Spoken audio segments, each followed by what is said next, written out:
ದುಷ್ಕರ್ಮಿಗಳಿಂದ ಬಂಟ್ವಾಳದ Cambodia ಇರಾಕೋಡಿಯಲ್ಲಿ ಹತ್ಯೆಗೀಡಾದ Abdul Rahim ಅವರ ಪಾರ್ಥಿವ ಶರೀರವನ್ನು ಬುಧವಾರ ಮಂಗಳೂರಿನ ಆಸ್ಪತ್ರೆಯಿಂದ ಕೊಳತ್ತಮಜಲಿನ ಅವರ ಮನೆಗೆ ತರಲಾಯಿತು.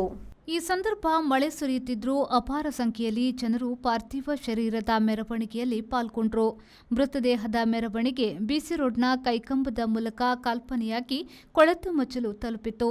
ಮುನ್ನೆಚ್ಚರಿಕೆಯಾಗಿ ಪೊಲೀಸರು ಕೈಕಂಬದಲ್ಲಿ ಅಂಗಡಿಗಳನ್ನು ಬಂದ್ ಮಾಡಿದ್ರು. ಬಿಗಿ ಪೊಲೀಸ್ ಬಂದೋಬಸ್ತ್ ಏರ್ಪಡಿಸಲಾಗಿತ್ತು. ಕೊಳತ್ತಮಜಲು ಜುಮ್ಮಾ ಮಸೀದಿಯಲ್ಲಿ ದಫನ ಕಾರ್ಯಕ್ಕೆ ವ್ಯವಸ್ಥೆಯನ್ನ ಕೂಡ ಮಾಡಲಾಗಿತ್ತು.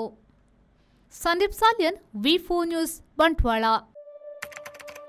Our vibrant workspace at Ajanta energizes the team, boosting efficiency and productivity.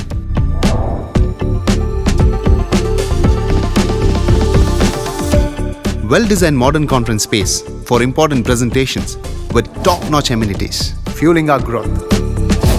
We are ready to expand to Ashoka Business Center as our next upgrade.